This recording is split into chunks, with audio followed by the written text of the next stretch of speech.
Get your Bibles, and as we start this afternoon, it's important na meron kayong mga Biblia. Bakit? Kasi yan ang sabi nga nila, yan ang ating manual, yan ang ating mapa kung paano tayo pupunta, maglalakad sa mundong ito habang kasama ang Panginoon. No? So get your Bibles now, at tawagin pa natin si Pastor for our message this afternoon.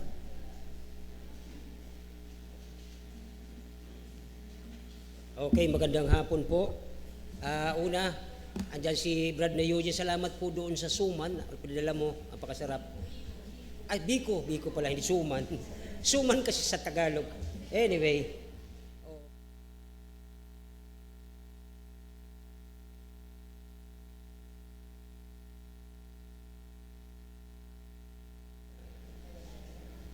Napakaliit lang pala yung ulit-ulit lang pala yung sagot ang gusto niyang mangyari. Yan lang pala ang gusto niya makita doon. Okay? Kaya sa sunod, pag nag-aaral kayo, pero napapatunayan natin sa mga men at sa mga young men, ang sumasagot talaga marami babae.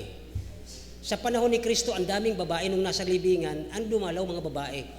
Kaya habang may mga kapatiran pa tayong mga kababayan sa loob ng simbahan, pasalamat tayo, sila yung mga gagamitin ng Diyos na makapagdadala. Okay? Mas marami sila eh. Okay? So, huwag tayong magkakaroon ng concern doon sa mga bagay, kundi maging concern tayo doon sa kaluluwa na tinawag tayo ng Diyos, katulad ni Jonah. Huwag tayong maging yung negligence, pabaya doon sa pagkatawag sa atin. Okay? Ang ganda ng kasi lahat ng nasa isip mo, puro sermon. Yung pala, ang hinahanap yung lang concern instead of iron. Okay. Irony. Sa ating pong natin ngayon, buksan natin ang 1 Corinthians chapter 12 at dito na makita ang banal na espiritu at ang ating pagsisilbi sa kapwa. Okay? Babasahin natin from verse 4 to 21 ng unang Korinto kapitulo 12. Okay? Unang Korinto, 1 Corinthians chapter 12. Magsisimula po tayo sa talatang 4 hanggang 21. Okay, bilisan po natin, verse 4. Now, there are diversities of gifts, but the same Spirit. Iba-iba, okay? Verse 5. And there are differences of administration, but the same Lord. Okay, yun, kay Jonah kanina, ang ganda nito, okay? Verse 6. And there are diversities of operation, but it is the same God who worketh in all. Siya ang gumagalaw doon sa iba-iba na yun. Ano po? Verse 7. Distribution of the Spirit is given to every man to profit withal. Okay. 8. For the one is given by the Spirit the word of wisdom, to another the word of knowledge by the same Spirit. So, galing pa rin sa kanya. Kaya minsan hindi tayo pwede magmayabang. Verse 9. To another faith by the same Spirit, to another gifts of healing by the same Spirit, to another working of miracles, to another prophecy, to another discerning of the Spirit, and to another diverse kind of tongues, to another the interpretation of tongues. But all this worketh the one, the same Spirit, dividing to every man severally as he will. For as the body is one, and hath many members, and all the members of that one body, being many, are one body, so also is Christ. Mag-post tayo ng kaunti. Kahit marami tayo dito, iisa lang tayong katawan ni Kristo. Okay, may kanya-kanya, may kamay, may paa. Verse 13. For by one Spirit we are all baptized into one body, wherefore we believe Jews or Gentiles, whether we be bond or free, have been all made to drink into one Spirit. 14. For the body is not one member, but many. If the foot shall say, because I am not the hand, I am not the body, it is therefore not the body. Nagtuturoan na. Kaya dito, tingnan natin mismo magpatid ang natanggap niyong gift mula sa Diyos o sa Espiritu. Verse 16. And if the ear shall say, because I am not the eye, okay? I am not the body, it is therefore one of the body. Katuwang mo pa rin naman yan, kasama silang dalawa. 17. If the whole body were one eye, where the hearing? If one wearing hearing, where is the smelling? Di ba kung mata na lang lahat, wala na tayong pang-amoy, wala pang dinig. Hindi yun normal. Ano po? Verse 18, but now, God had set the members, every one of them in the body, as it has pleased Him, and if they were all members, were one body. But now, are they many members, yet, yan po ang sinasabi natin dito. Isa lang tayo. Isa lang sa atin magkasala sa Diyos, damay-damay yan. Okay? 21 last, and the eye cannot say unto the hand, I have no need of thee. Nor again the head of the feet, I have no need of thee. Pag-usapan natin ang banal na espiritu at ang ating pagsilbi sa Diyos. Siguro, papansin nyo, minsan, sarili mga anak natin, minsan pag nagpipray tayo, di sumasama sa atin. Minsan mga anak natin, pag tayo nasa church, wala sila. Huwag natin silang, di ka na kailangan sa body, kailangan sila. Okay? Kaya ang ating ini-encourage tayo dito, ipanalangin sila dahil may gifts tayo na binigay ng Diyos to intercede. Yun ang the best na binigay ng Diyos sa ating talent. Intercede. Ipag-pray ang bawat isa. The Holy Spirit in our service. Tayo pinalangin, dakilang Diyos, salamat po. Sa hapong ito, salamat po sa magandang pag-uusap, sa exposition ng isang story. Ano, Panginoon, ay maging mga eye-opener sa amin ang mga lilit na bagay sa tingin namin pero nanineglect namin bilang mga tinawag mo. Katulad ni Jonah, laging siya nakapokus sa kanyang sarili, nakapokus sa mga bagay sa paligid niya na nagbibigay sa kanya ng comfort. Pero katulad ni Jonah at kami katulad din po niya, tinawag mo, inutusan mo sa isang particular na utos na maging concern sa mga taong napapahamak. Pero imbes na kami ay magsikap, ang ginagawa namin, comfort na kami, komportable kami sa buhay namin, nagtatrabaho, kumakain, naghanap buhay, at yung mga napapahamak, wala na kaming pakialam. Oh Lord, katulad sa buhay ni Jonah, i-bless mo po kami na ang banal na espiritu magsalita sa puso namin na hindi ang mga bagay na nagbigay sa amin ng kaligayahan, komportable sa buhay, ang aming maging focus, but mag-focus kami sa mga mahal mo na mga makasalanan na nais mong makabalik sa pamamagitan ng salita. Gamitin mo kami, Panginoon, sa pamamagitan ng banal na espiritu na siya nagbigay sa amin ng kapangyarihan sa pangalan ni Jesus. Amen. Thank you very much po maupo. At malaking bagay din naman pala yung ating Bible quiz sa lesson natin ngayon. Okay, so dito ay sa study natin ngayong hapon ay hindi lang po ito tungkol sa ang banal na espiritu ang author ng ating pagsampalataya sa Diyos kasi bago tayo nanampalataya, patay tayo spiritual. Wala tayong pakialam sa Diyos, patay tayo nga spiritual eh. Yes, kumakain, naglalakad, pero spiritually, hindi natin kilala ang Diyos kasi nagkasala tayo. Pero salamat sa banal na espiritu, nung tayo yung mga patay pa, sabi ng Ephesians chapter 2 verse 1, pakilabas dyan sa ating mga text. Tingnan niyo po ito. Ito yung aking pinagmumula ng kung bakit ako nagkaroon pananampalataya. Ba't ako nagkaroon ng lasa? Ba't ako nagkaroon ng interes sa Bible? Ito po ang katotohanan. Sabi ng verse 1 ng Ephesians chapter 2, kayo nooy mga patay sa inyong mga pagsalansang sa inyong kasalanan. Wala tayong kaisipan na makakalapit sa iyo. Wala. Kahit pagsimba, wala. Pwede tayong gumawa noon. Pagdating doon, paglabas, ganun pa rin. Walang pagbabago kasi hindi ka pa binago ng banal na espiritu. Pero salamat ng Holy Spirit, mga kapatid, ay siya sa atin. Ang sabi niya doon ay kayo na yung mga patay sa inyong mga pagsalanan at ang mga kasalanan. Verse 2, tingnan natin, na dati kayo yung nilalakaran iyon. Kanina nagkakwentuhan kami ni Brother Raymond at saka Brother Javier. Ang daming kwento sa amin si Brother Javier. Sabi namin, dinaanan mo yon sapagkat dati tayong lahat, hindi lang po sila, hindi lang ikaw, hindi lang ako, lahat tayo dumaan dati sa ating nakaraang nilalakarang masama tayo noon. Lahat tayo noon masasama. Okay? So dito, ay ayon sa lakad ng salbong ito, ayon sa pinuno ng kapangyarihan ng himpapawid na ang espiritu ngayon ay gumagawa sa mga anak ng pagsuhay. So yun po, tayo ay binuhay sa espiritu ng He quickened us nung tayo mga, hindi yata yun ang hinihingi kong text. Quicken us doon ang hinahanap ko eh. Ephesians, tama, Ephesians 2:1 yan eh. Okay, anyway, so there are three things na titingnan natin dito sa text na ito. Una, isa-isa natin from verse 4 hanggang verse 10 and 28, makita natin doon na ang banal na espiritu, Pastor, saan ba nanggaling ang banal na espiritu? Ba't tayo mayroon ng ganyan?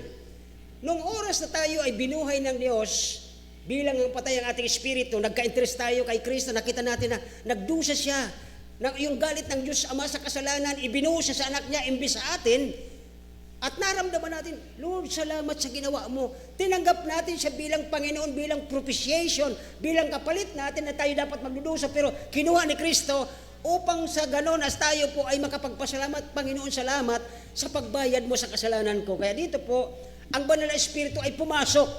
Bakit? Nung si Kristo po ay namatay at nabuhay sa pangatlong araw, dumiretso po siya sa kalangitan upang, sabi ng John chapter 14, verse 1 to 3, huwag magabag ang iyong mga puso, manampalataya kayo kay Kristo. At doon sa bayan ng kanyang ama ay maraming tirahan, at doon po siya nagpiprepare ng ating dakong titirhan, at ang sabi niya, ay babalik siya para balikan tayo, na kung nasaan siya, naroon naman tayo. Yun po ang katotohanan dito. At pagkatapos, kung bakit ang banal na Espiritu na sa atin, dahil si Kristo ay nasa langit ngayon, ang present, ang nakatira, ang nakikidorm, ang nakikitira sa buhay natin sa tent na ito, kasama ang ating Espiritu, the Spirit is set beareth witness that we are the children of God, ay ang banal na Espiritu ng Diyos ang siyang nakatira sa puso natin, na siya nagkukontrol sa atin na pag tayo ay nagagalit sa opisina, katulad ko nung araw, pag ako'y nagagalit sa office, yung mga sasakyan ang pinagbabalingan ko, sabi nung isang supervisor, sabi niya, Mang Junjun, hindi po ganyan ang pagsira ng sasakyan ng kumpanya. Kaya nakikita, sabi niya, akala ko nagba-Bible study kayo, akala ko Kristiyano kayo. Nakikita yun sa kilos natin kasi hindi natin nakokontrol at ang banal na Espiritu kapag ikaw ay galit, hindi na siya nakakapagkilos sa buhay mo, malungkot na siya kasi ang nagmamanifest ngayon sa puso mo ay galit at pagiging makasarili. Lalo pag medyo may ranggo tayo sa opisina, talagang magmamalaki ka eh. Bakit? Sino ka ba? Di ba? So yun po ang ating nagiging kalagayan na salamat sa banal na Espiritu, siyang nakatira dyan para siya nagkukontrol sa anumang magiging outcome ng sasabihin mo na, ay, di ko pala dapat sasabihin to kasi nakakahiya sa Panginoon. Yun po ang control o siya ay nagbibigay sa atin ang banal na Espiritu na tayo ay pinapatnubayan niya sa bawat sasabihin natin. Minsan tinutulungan tayo pero minsan nakakawala. Bakit po? Natural tayo, suot-suot natin to. At lahat ng lumalabas sa bibig may bakod na nga daw, yung pag hindi dapat ang lumalabas. Okay? So dito ay sabi ng verse 4, ating isa-isa na po. Okay? Sabi ng verse 4, ngayon, okay? Yan. Ngayon, may iba't ibang uri ng mga kaloob, subalit iisang Espiritu. May magaling magtugtog, may magaling mag-ukulele, may magaling magsilindro, may magaling na kung ano, daming galing natin na natanggap mula sa Diyos. Pero ang sabi niya ng verse 4 ay, pero pareho at iisang Espiritu. Ang Espiritu ng Diyos.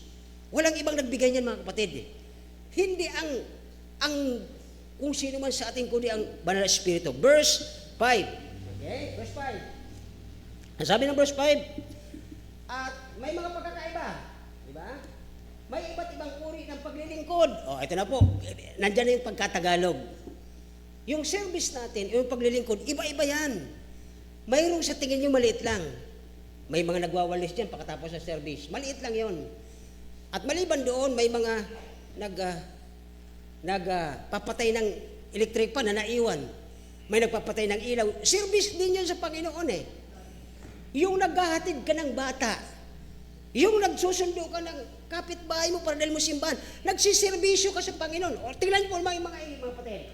May iba't ibang uri ng paglilingkod, subalit iisa ang Panginoon natin. That's the point ng Bible. Halimbawa, si Sister Kat ay napakabilis niya pagdating sa pag-iimbita. Gift niya yun eh. Magaling siya mag-imbita. Pero galing sa Diyos yun. Kasi ang galing sa masamang espiritu ay mahilig manira ang bibig niya. Nakakaiba po din doon, okay? Dalawang uri lang naman ang espiritu nakatira sa tao. Mabuti at okay, nagsabi, di ba?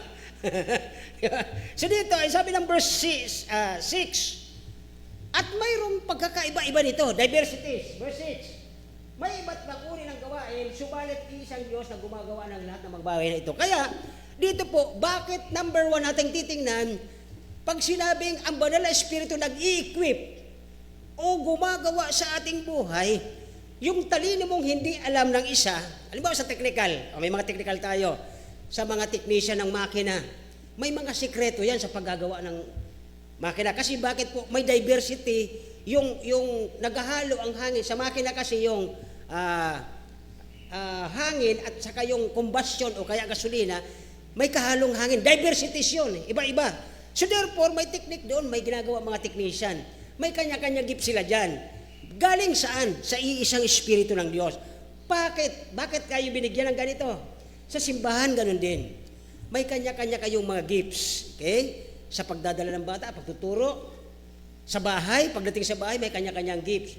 Sino nagbigay? Ang Banal na Espiritu. Sapagkat, ini-equip niya tayo o pinagkakalooban niya tayo ng mga bagay para tayo ay magaling magserbisyo sa ating kapwa. At yun po yung tinutukoy kanya siguro doon sa mga exam natin kay Jonah. Ang nakikita ni Jonah lagi, yung mga komportable sa buhay niya. Mayroon siyang sasakyan, may pera siya kasi nag-arkila siya ng barko, lumayo siya. At pagkatapos, imbes na ang concern niya dapat, yung maliit lang na bagay, hindi niya napansin.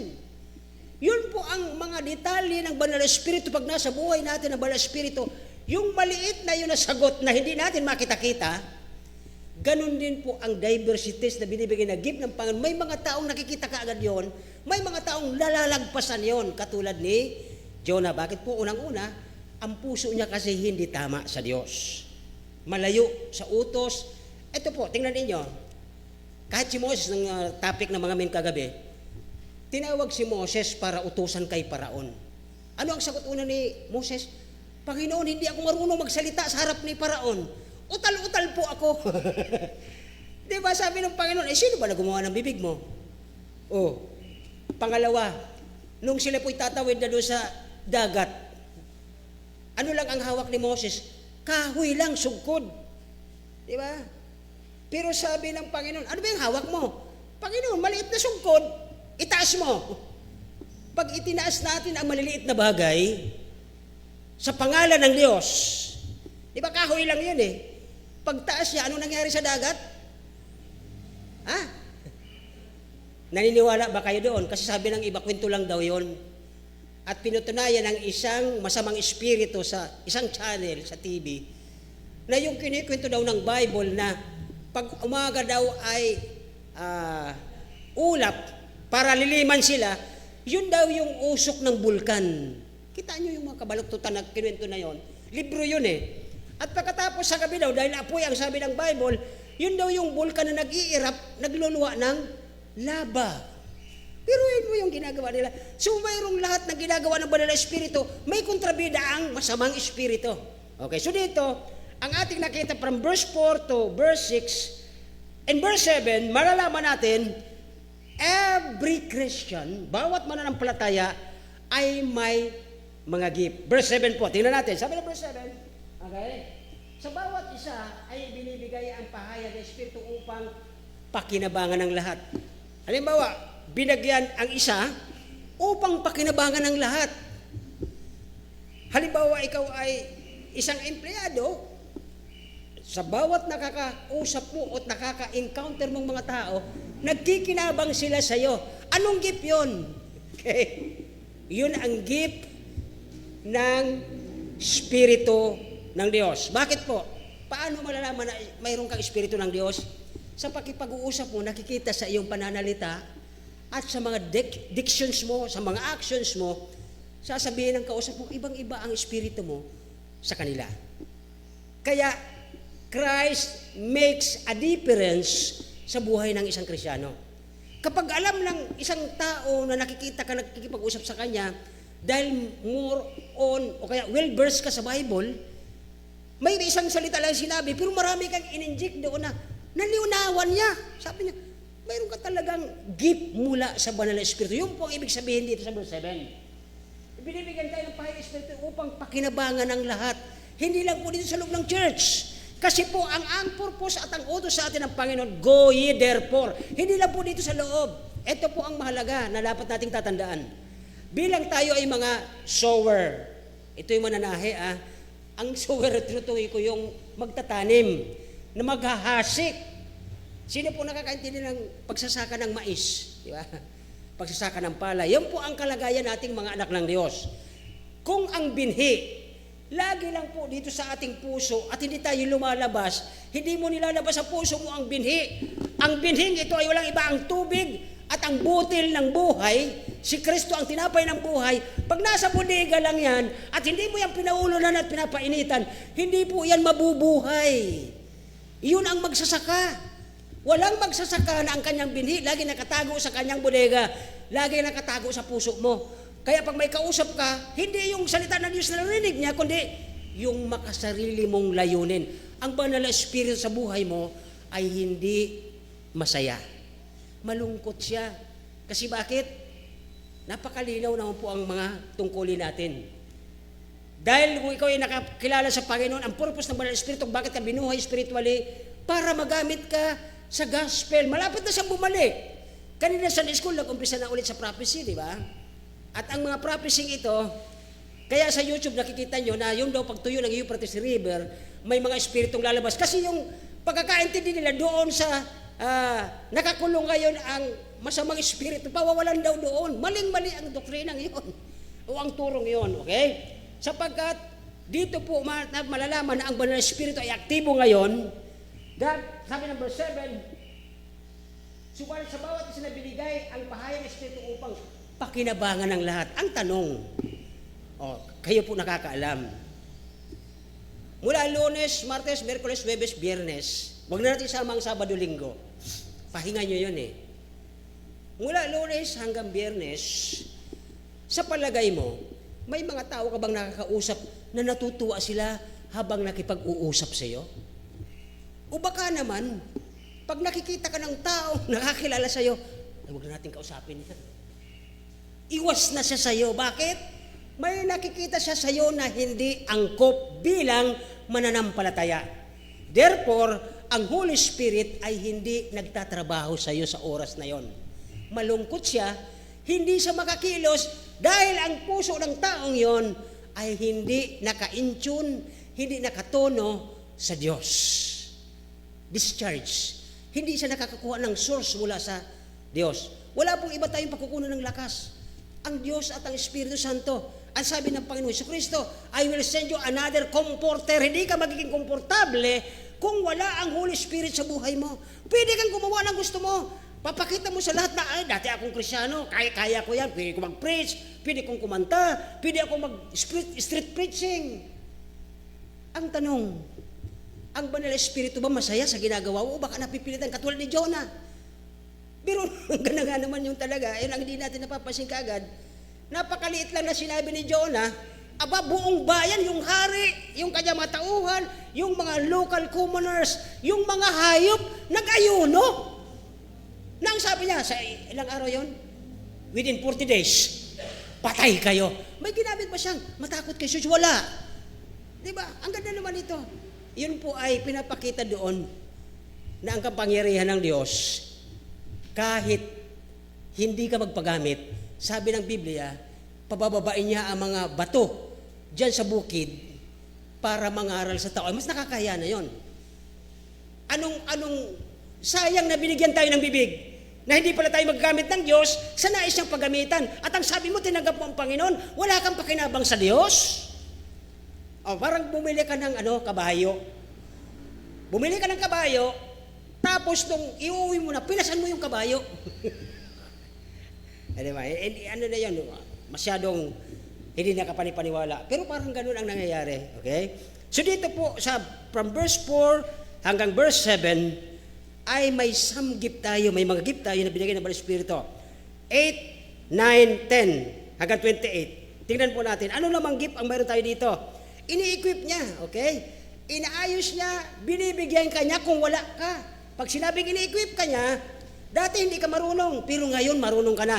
Ang Banal na Espiritu nag-i-equip, nag-aayos para sa iyo. Verse 8. Okay, sabi ng verse 8, for one is given, okay? Sa isa, ibinigay sa pamamagitan ng Espiritu. O, di ba? Hindi sa pamamagitan ng tatay at nanay. Yung gift mong yan, sa pamamagitan ng Espiritu, ng salita, ang karunungan, at iba'y ang salita ng kaalaman, ayon sa ngayon ng Espiritu.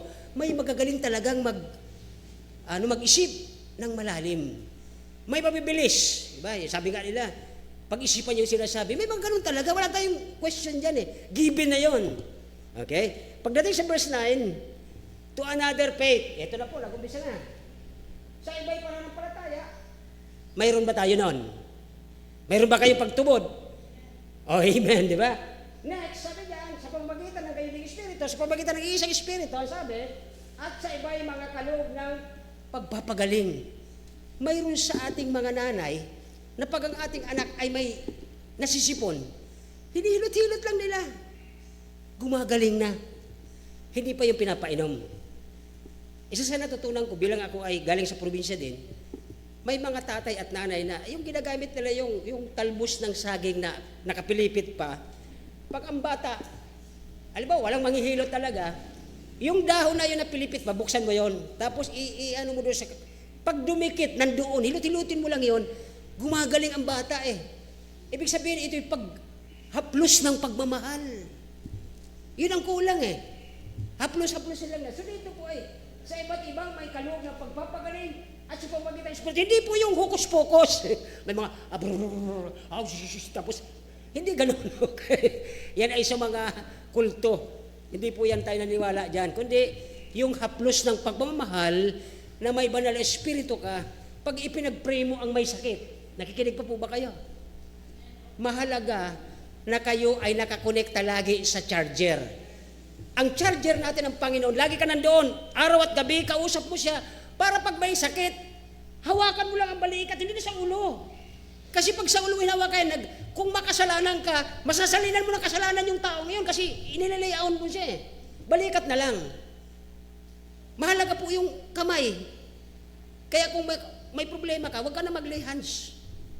Maisasalin mo sa kanya ang problema mo. Saan mo na naman yung natutunan? Pag-isipan nyo maigi. May mga mas healing. Minsan nagpapapray ang ating mga namumuno. Dami na kaganyan. Ilang tao yun nasa likod, may picture. Sigurado ka ba na malinis ang mga puso nun? Nakakuha ba niyo ibig ko sabihin? Hindi lahat na nag-lay hands, maayos ang buhay sa tahanan nila. Okay ba yan? Hindi ka sigurado doon, kaya imbis na mag-lay hands ka, balikat na lang, bayan mo na lang, pag-pray mo. Okay? So, kasi kung ikaw din, mag-lay hands ka, tapos ikaw nga, buhay mo kahapon, hindi ka yung prayer time mo, imbis na mag-pray ka, kung ano-anong ginawa mo, tapos hindi gagaling ang pasyente.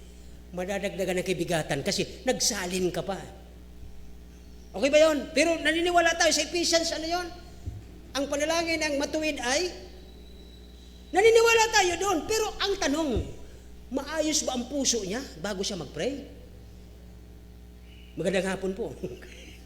Okay ba yon? Pag-isipan nyo. O, pastor, punta ka rito, pag-pray mo kami. Maayos kaya ang espiritu ng pastor? Hindi lahat ng pagkakataon. Kaya dapat po pag-aralan nyo maigi. Ito po ang sabi ng Biblia. Ang iba'y pananampalataya, may mabigat siyang dahilan. Bakit? Lord, sa iyo lang kami umaasa, hindi sa kapwa-tao. Alam nyo yung, sabi niya kasi dito, yung gayon ng Espiritu, sa pamagitan ng gayon ng Espiritu, ang mga kaloob ng pagpagaling, sa pamagitan, nagkakaroon sila ng healing. Bakit? Kahit hindi mo puntahan yung backsliding na kapatid mo, yung na-open na kapatid, kahit hindi mo puntahan, doon ka lang lumuhod sa tahanan mo. Lord, sinasamo ko sa iyong mga kamay, kahabagan mo yung kapatid ko. Ang kapatid, makapangyarihan yon. Okay? Through the Holy Spirit. Kaya kung hindi ka rin naman maayos sa banal na Espiritu, sayang naman yung panalangin mo. Nagsayang ka ng pagod, nagsayang ka ng oras, kasi hindi mo tinuwid ang puso natin. Magaling ka magturo. Ikaw kasi ganito ka. How about you? Bago ka magturo sa iba, tingnan mo sarili mo. Kasi ni David, sabi niya, Lord, if I regard iniquity, hindi mo ako pakikinggan eh.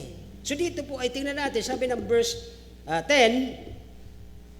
ayan, ano na pala tayo? Next na, verse 28. Laktaw lang tayo ng konti. Verse 28, okay? Tingnan natin verse 28. Bago tayo mag-verse 11. Sabi ng 28, ang Diyos ay naglalagay sa iglesia, sa church, ng ano daw? Mga apostol, wala na po yun, patay na sila. Ikalawa yung mga propeta, wala na rin, wala na tayong inabot. Okay? Ikatlo mga Kasama na ba tayo ron? Ah? Nooy bago rito, 2013, lagi kong binabanggit. Ako dati, nung ako nasa Makati, lagi na akong parang guro. Pag may mga taong nawawala, sabi niya, Sir, magandang umaga po, saan po yung papunta? Tapos ituturo ko, sabi ko, di ba nagturo ako? Yan po ay biro, okay? Pero ang ibig sabihin dito, okay? Mga guro, bakit mga guro? Matagal na kayo sa church. Matagal na kayo nagbabasa ng Bible. Dapat magsimula ang charity begin at home. O, yan na. Dapat yung ituturo mong kabutihan sa iba, nagsimula sa tahanan. Pero may nangyayari ganun pa rin. Imbis na yung papamilya natin magpakita ng tamang pag-uugali, yun ang number 1 na nagiging kontrabida sa iyo bilang ikaw ang leader. Okay? Kailangan natin muli ang banal na espiritu na siyang kikilos sa bawat panalangin natin sa ating mga anak. Huwag niyong sabihin na sa lahat kahit faithful ka, tatay at nanay ka, sa paglabas ng mga anak mo, lahat yan magiging faithful din katulad mo, hindi po pwede. Pag-aralan niyo po ang bunga ng palay. O, di ba? Alam niyo ang palay, di ba? Paglabas ng palay, habang palabas yan, kulay ano yan nagla-light green. At habang po yan ay nagkakalaman, yumuyuko yan. At may papapansin kayong natitirang nakatayo. Yung mga malalaman, yung mabibigat, yung talagang may mga gift, may mga biyaya ng Diyos, mapapansin nyo, dahil sa bigat ng kanilang dalang gift o kanyang blessing, imbis na magyabang, nakayuko. Ang mga walang laman, eto na, ang mga walang laman, nakatayo yan eh. Kung sino pa yung mga walang laman na palay, katayo yan. Kaya malalaman mo sa pamilya, mayroong ganun talaga. Ano po ang solusyon diyan? Prayer at intervention ng Banal na Espiritu. Gumagawa ang Diyos eh. Hindi lang po doon. Kasi sabi nga nila, lahat daw ng tao hindi naman ganon. Pero ang lahat pwedeng lumapit sa pananampalataya at pagsisisi. Kaya pwede mo silang ipag-pray eh, kung hindi pa talaga. At kagabi natuwa kami, ay ang ganda ng aming fellowship at nandoon na sabi nung isa, hindi pala maganda na tinawag tayo ng Diyos sa lugar na ito tapos magtuturo tayo na magdadahilan tayo. Ibig sabihin, tumatakas daw sa responsibilidad. Sabi ni Moses, hindi po ako marunong, tal po ako Panginoon magsalita. Sabi ng Panginoon, bakit? Sino nagawa na bibig mo? At ang sabi niya doon sa Exodus chapter 4, sasamahan kita. Di ba sabi niya doon, sasamahan kita, ba't ka matatakot? Sino gumawa ng bibig mo? Ang Diyos. Di ba? Kaya doon sa pagdating sa verse 13, sabi niya, Oh Lord, na-recognize niya na lahat na mayroon pala siya ay bigay ng Diyos. Bakit po?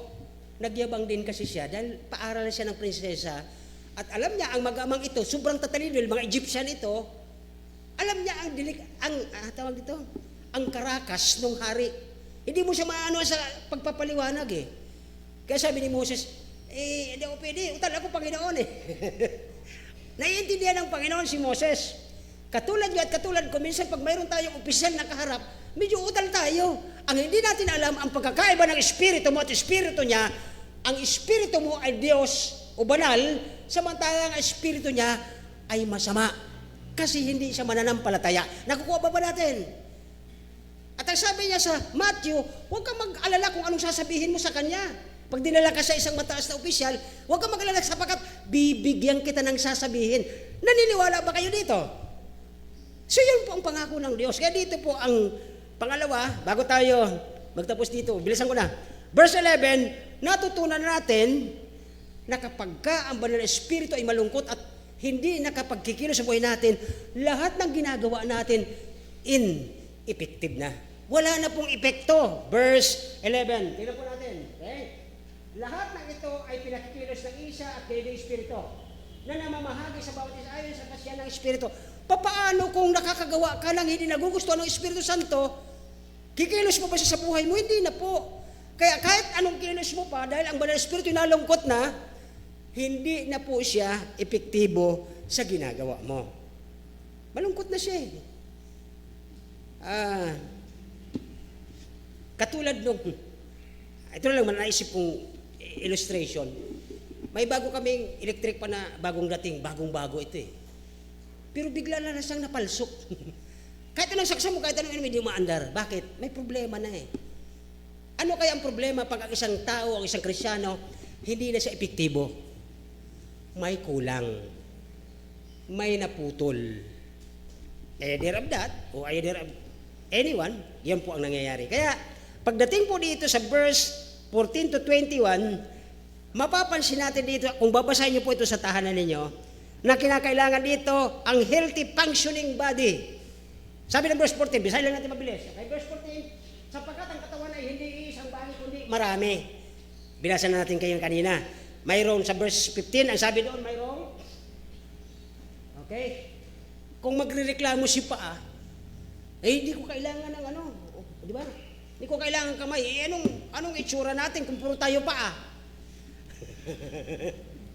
Abnormality yun eh. Therefore, sa loob ng tahanan ng Diyos, tinawag tayo ng Diyos, ini-equip tayo ng Holy Spirit, huwag tayong mapagturo. Tingnan niyo po ang pagkasabi ng sulat. Oh. Paano kung magtuturo si paa? Sabi ni paa, sapagkat hindi ako kamay, sapagkat hindi ako katawan, hindi sa kadalanan ito, at hindi na ito bahagi ng katawan. Mapaghanap. Diba? O kayo, kanina nakita niyo yung maliit na detalye doon sa story ni. Ano ang makita niyo yung maliit na detalye rito sa buhay natin? Para bang yung isa, na ang ibig niya sabihin dito, kung sasabihin ni paa, pag mapaghanap na si paa, diba? Pag mapaghanap na si paa, ano yung sabihin niya? Hindi naman akong trabaho ng kamay, diyan sa akin eh. Di ba? Ay, hindi naman ako pastor. Trabaho ni pastor yan. Hindi naman ako Sunday school teacher. Ba't ko dadalawin yan? Nakukuha pa ba natin? Oh, kaya natutuwa ako sa mga teachers natin ngayon, kahit hindi niya estudyante, dinadaanan niya, dinadalaw niya para sa kanyang kasamang teacher. Bakit? Ay kung magsasabi siya, hindi ko naman estudyante yan, ba't ko dadalawin? Nandoon na siya eh. Di mo ba? Kaya mga kapatid, may mga pagkakataon na may mga tao tayo hindi nakikita, gusto mong makita. Baka naman, sa panahong ito, nasabi mo, hindi ko naman trabaho ang mag-visit eh. Baka gusto mong mag-visit. Amen ba? Gusto mong makita, puntahan mo. Huwag mong iasa lahat kay pastor. Trabaho ni pastor yan eh. Di ba? Okay na po ba? Naanto na po ba natin ito? Kaya, dito po ay kinakailangan na lahat na function na ito gumagalaw ayon sa banal na espiritu. Ay di man ako hindi man ako naka-open, bahala sila, siya naka-open, siya magdalaw. Hindi ganun. Mayroong kang gift na inequip ka, dinagdag sa iyo ng banal na espiritu para gamitin ka sa kanya kung sakali man. Kasi wala na nga talaga sa katinuan yun eh. Alam niyo po yung katinuan na sinasabi ko, naalala niyo si Peter. Si Peter, nung nalaman na si Christ yung naglalakad sa ibabaw ng tubig, alam niyo sabi niya, napakabilis siya mag-isip at madalis siya magsalita na hindi niya iniisip. Parehas pala kami. Sabi niya ganyan, Panginoon, pwede ba akong maglakad sa tubig? Siyempre ang Panginoon, mapagmahal yan eh. Ay sige Peter, mahal kita, sige, lakad. Sabi niya, ganon pa, hindi. Dire-diretso siya. Sapagkat kung ganon ang pananampalataya mo, lagi ka nag-iisip ng negative, ay hindi ka talaga aabante. Hindi ka mag-grow. Puro ka negatibo. Kasi pag nagsisimba ako, ito lang nakukuha ko. Pagka naman, puro negatibo yun. Pero ang ginawa ni Peter, diretso siya. Ano pang lesson makita natin? Ang ito po lagi ko inuulit-ulit to. Bakit? May mga tao na inaakala nila dahil sila ay kakailanganin ng Panginoon, magpapapansin sa labas. Lalayo sa church, lalayo sa Panginoon at doon sa mga hindi mananampalataya, doon siya makikipellowship. Napansin niyo nung si Peter ay lumabas sa loob ng bangka. Ano ang nangyari sa kanya paglabas siya sa bangka? Jacob. Nakapaglakad. Pero, totoo yun, nakapaglakad siya kaagad sa maliit na panahon. Kaya lang, mayroon siyang nakapag-attract sa kanya. mayroon nakakuha ng kanyang atensyon na hindi sa Diyos. Di ba?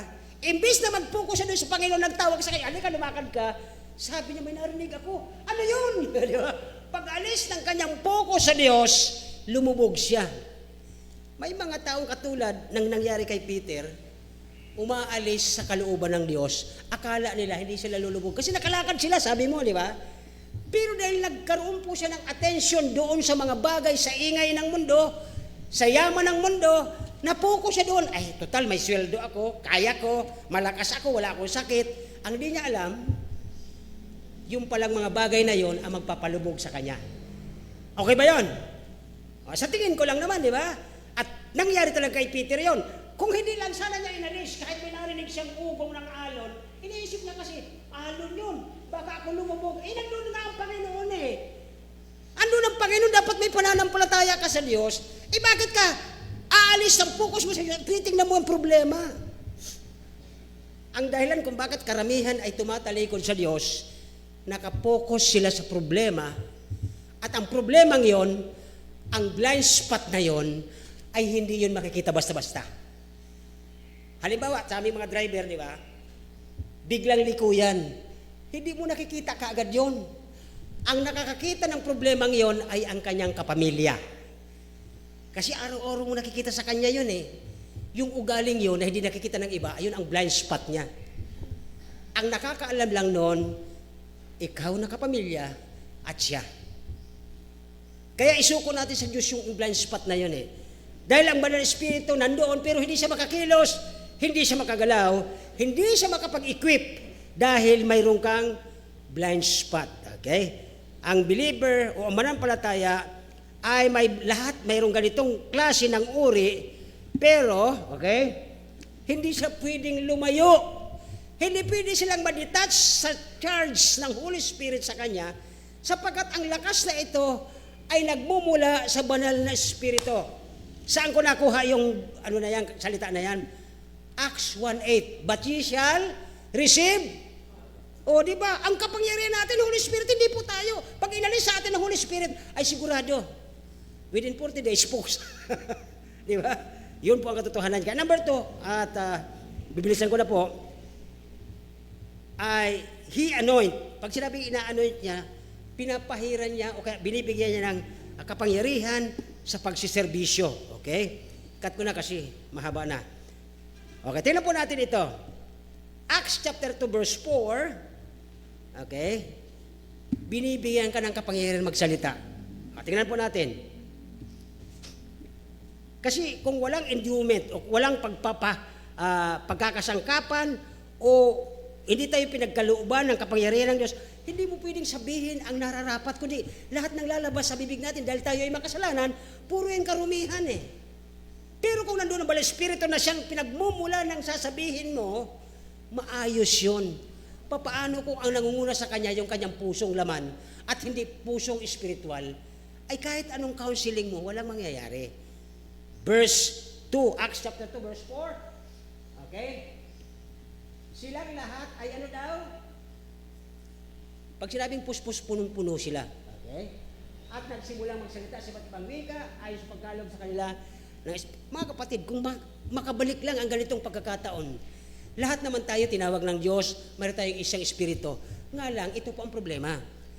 Hindi lahat tayo nagiging epektibo dahil ang ibang espiritu sa bawat isa sa atin, hindi siya masaya sa buhay natin.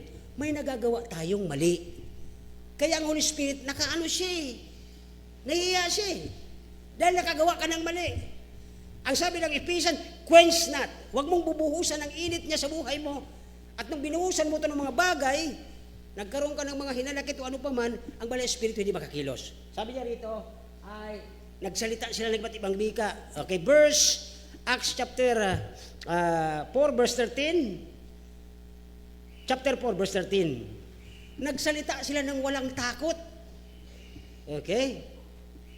They were boldness, si Peter at saka si John. Okay? Ano ang dahilan kung bakit sila pag nagsalita, napaka-diretso, napakalinaw, at talagang matapang sila? Dahil bakit? Tingnan niyo po, nasa verse.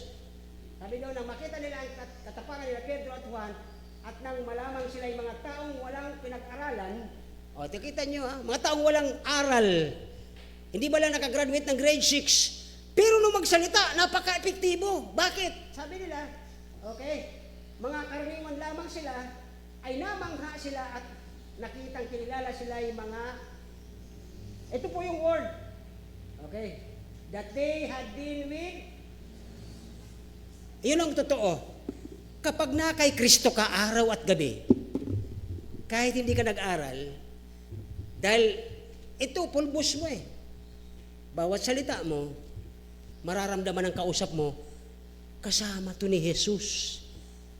The way siya magsalita, the way siya magpaliwanag, the way siya magkilos, the way siya lumakad, kasama ito ni Jesus. Nakasama ba natin ang Panginoon? Hindi. Bakit tayo nagbago? Sa pamamagitan ng kanyang salita. Kaya tayo po ay nagbabago ayon sa pagsunod natin sa banal na salita ng Diyos. Eh bakit, pastor, nagkakaroon nga ng problema ang iba at lumalayo sa church? Ibig sabihin, ang naglilid ng kanilang mga puso, hindi na ang banal na espiritu, kundi ang kanilang mga sariling gusto. Yun po ang totoo dyan. Kaya dito, ay they speak fearlessly. At chapter 5 verse 3, lahat po yan, sunod-sunod yan. Okay? Ay bakit si Ananias, nung nagsinungaling, nalaman kaagad ng propeta? Ito po ang isang katotohanan dito sa atin. Pag minsan, makakasulong mo, good morning kapatid, good umaga, pwede tayong umiti sa harap nila. Pero mararamdaman mo pa rin na may hungkag sa puso natin. Bakit? May vacuum. Hindi ka pa rin masaya. Bakit? Hindi ang banal na espiritu ang nangunguna sa buhay natin, kundi ang ating mga gusto. Minsan nakapagsisinungaling tayo eh. Kaya kahit anong gawin natin, hindi na po epektibo ang ating mga sinasabi. Dahil mayroon po tayong pagsisinungaling ayon sa Acts chapter 5 verse 3, di ba? Ano ang issue nito, di ba? Yung mag-asawa na mayaman, dahil sabi ng apostol, o sige, magtulungan tayo yung mga pobre o yung mga balo, walang pagkain, magbenta tayo kung anong pwede mong ibenta at itulong sa kanila. Yung mag-asawang mayaman, sabi na, sweetheart, binta natin yung sobra nating lupa kasi kailangan ng simbahan para sa gawain ng pagpapakain sa mga balo. Sabi naman ng asawa niya, sige sweetheart, benta mo. Alam niyo bang malaki ang kabintahan? Ang laki ng lupang na ibenta. Kumuha ng konti yung dalawa. Sabi nila, siguro rin naman ito mga halata ng apostol. Pagdating doon ng asawa, kasi chapter 5 po yan, verse 3, mahal na apostol, ito na po yung kabilihan ng aming lupa. Alam mo yung sagot ng apostol? Ananias, bakit ka nagsinungaling sa Espiritu Santo? Namatay ka agad siya. Kaya yun po pala ang kung bakit di tayo padat magsisinungaling. Delikado. Okay? At ano pa po mapansin natin dyan? Acts chapter 5 verse 16 pa din. Okay? Binigyan siya ng kapangyarihan. Lahat po ito, yung mga binanggit ko kanina, lahat sila binigyan ng kapangyarihan magmula sa Acts chapter 1 verse 8. Okay? Sabi ng verse 16 ng Acts chapter 5, sila po ay binigyan ng ano daw? Ito na po. Acts 5:16, nagkatipon din ang maraming bilang ng mga tao mula sa mga bayang nasa palibot ng Jerusalem na nagdadala ng mga may sakit at ang mga pahiraman ng masamang espiritu. Pinahirapan ng masamang espiritu ay silang lahat ay pinagaling. Bakit po sila naging mga matitibay? Nagturo ako isang Miyerkules ng gabi rito. Mayroong isang tatay na yung anak niya nagsubi-subi sa kamsor. Ano dito sa inyo yung epilepsy? Ano yan dito ang epilepsy? Subi-subi din. Okay, subi-subi. Ang problema, kaya naawa yung tatay kasi sa tubig, inaatake. Malulunod. Pag mayroon silang ginagatungan na kopra, aatakihin doon, masusunog. Dinala ngayon sa mga apostol. Are you listening? Dinala sa mga apostol. Eto na po, sila Pedro, si Juan. Sa pangalan ni Jesus, gumaling ka. Dumating ang Panginoon. Pawis na sila eh. Di nila mapagaling. Sabi nung tatay, Panginoon, kanina pa yung mga apostol mo, hindi nila mapagaling. Anong tawag ng Panginoon sa kanila? O thou of little faith. Hindi nila mapagaling dahil po sa ating kahinaan ng pananampalataya. Dito, ang sabi niya diyan, sa ating binasa, ay pwede tayo magpagaling. dapat ang ating pananampalataya hindi mababawasan kundi lalong lalakas dahil sa fellowship natin at nakakonek tayo sa Banal na Espiritu, hindi yung detached. Wala tayong charge. Kaya kahit anong prayer natin, pag hindi tayo konektado, ineffective po yan. Okay? Panghuli na lang po dito, Acts 5:20, 21 and 29, ay doon po ay mayroong ginawa ang Banal na Espiritu dito. Then, mayroong kapangyarihan para sa mga una, Acts 6:4, kapangyarihan para mag-perform ng miracles, di na po natin ginagawa yan. Hindi na sa atin pwede yan, okay? Baka lumbas tayong quack doctor yan. Last but not the least, dito po ay ang Banal na Espiritu, He sustain, na umaalalay siya sa gitna ng ating pagsisilbi o paglilingkod sa Panginoon. Number 1, na ating titingnan ay Ephesians 6:12. Ano po ang nakapaloob dito? Okay? Dahil tayo nakipaglaban sa mga espiritual, hindi po laman. Kung laman surusuntukan, okay na yon. Pero ang kalaban natin ay espiritual. Ito yung espiritu ng inggit. Espiritu ng galit. Espiritu ng hindi mapagpatawad. Ito pa ang masama. Dahil alam niya na Kristiyano ka, kung makagalit siya sa iyo, alam naman niya na hindi ka gaganti, Kristiyano ka, kung magalit siya, akala mo, galit na galit siya. Pero pag sa mga unsaved, hindi siya makagawa ng ganon. Nakakagawa lang siya sa atin sapagkat alam nila na hindi tayo lalaban. Yun ang pagkakaiba eh. Kaya kung makaarte yan, akala mo, sobra. Ang di nila alam, gawin nila yan sa unsaved, patulan sila. Di ba? So dito ay, ini-equip tayo, umaalala yung Banal na Espiritu para ito masustain. Ephesians 6:12, ang sabi po ay, sapagkat ang ating pakikipaglaban ay nilaban sa mga dugo lang. Kung sa dugo lang, okay lang yan eh. Okay? Kung nilaban sa mga pinuno, laban sa mga pangyarihan, laban sa mga pangyarihan, hindi nakikita. Nakikita mo ba ang inggit ng tao? Pwede siguro pag sinabing, ayun ka na naman. Nung araw, ka-classmate lang kita, ganun ka lang, pero inggit, di ba?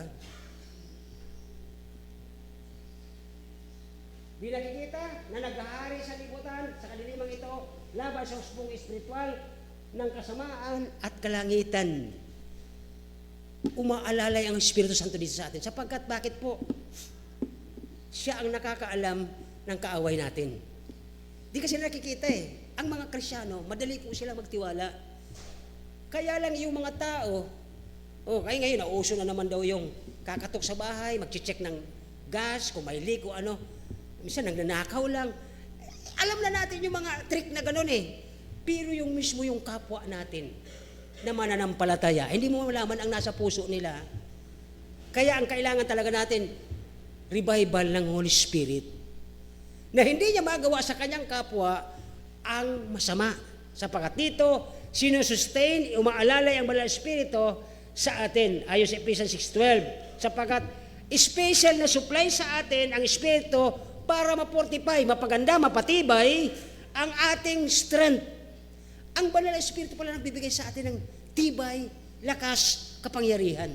Hindi ang ating lakas. Kasi kung laman sa laman, wala nga yan eh. Hindi nga yan epektibo. Kaya dito po ay, sa ating pagkatapos, maliban na ito po, sabi ng 1 Peter 4:14, okay, na nagiging posible ang ating mga bagay dahil sa Banal na Espiritu. 1 Peter 4:14, kung kayo'y inalipusta dahil sa pangalan ni Kristo, matuwa tayo o magagalit. Minsan bilang tao nagagalit. Mapalad kayo, sabi ng Bible. Bakit? Sapagkat ang Espiritu ng Kalwalatian at ang Espiritu ng Diyos ay naninirahan sa iyo. Kaya yung tao kahit hindi ka nagsasalita, bakit pinaalis ka? Minsan hindi naman nakikialam. Kristyano ka, hindi ka nakikialam. Gusto mo lang kausapin yung tao para makakilala sa Diyos.